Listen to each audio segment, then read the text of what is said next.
내일 모레 금요일인 4월 4일 4개월간 이어졌던 탄핵 정국이 마무리됩니다. 헌법재판소가 윤석열 대통령의 탄핵 심판 선고를 앞두고 있는데요. 자세한 내용은 취재기자 연결해 알아보겠습니다. 한채희 기자. 네, 이틀 뒤인 오는 4일 금요일 오전 11시 윤석열 대통령 탄핵 심판 선고 기일이 열립니다. 지난해 12월 탄핵소추안을 의결한 지 111일 만이자 지난 2월 변론을 종결한 지는 38일 만에 선고가 나오는 겁니다. 어제 오전 10시에 재판관 평의가 열렸는데 약 30분의 짧은 논의 끝에 선고일을 잡은 것으로 보이는데요. 곧바로 양측 대리인단에는 유선과 전자 송달 방식으로 알리고 피청구인 윤 대통령이 있는 관저로는 오전 중에 우편 송달했습니다. 윤 대통령이 이를 받았는지는 아직 확인되진 않았는데 등기 특성상 오늘 중 도착할 것으로 보입니다.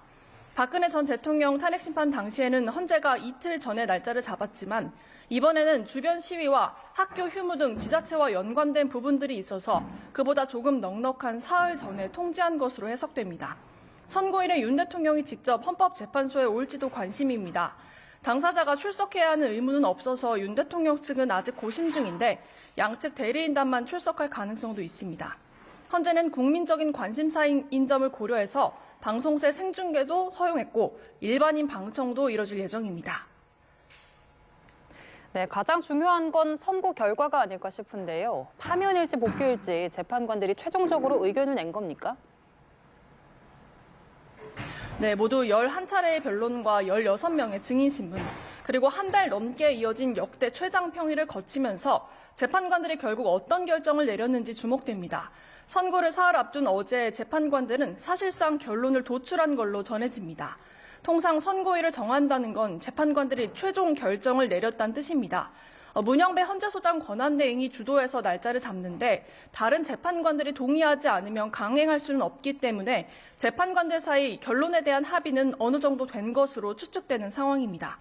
박 전 대통령 탄핵 선고 당시에도 그날 아침 평결에서 재판관들이 최종 의견을 낸 걸로 전해지긴 하는데 헌재 내부에선 선고일 지정 당시에 이미 결론은 정해졌다고 봐야 하는 시각도 있습니다. 그래도 결정문에 담길 세부적인 논리 보완 작업은 계속될 수 있는데요. 정해놓은 결론이 이례적으로 바뀌지 않는 이상에는 당일까지도 평의를 통해서 세부 논의는 이어질 것으로 보입니다. 탄핵 심판 선고의 효력은 주문을 읽는 즉시 발생합니다. 8명의 재판관 중 6명 이상이 찬성하면 윤 대통령은 탄핵되고 3명 이상이 기각 또는 각하 결정을 하면 직무에 복귀하게 됩니다.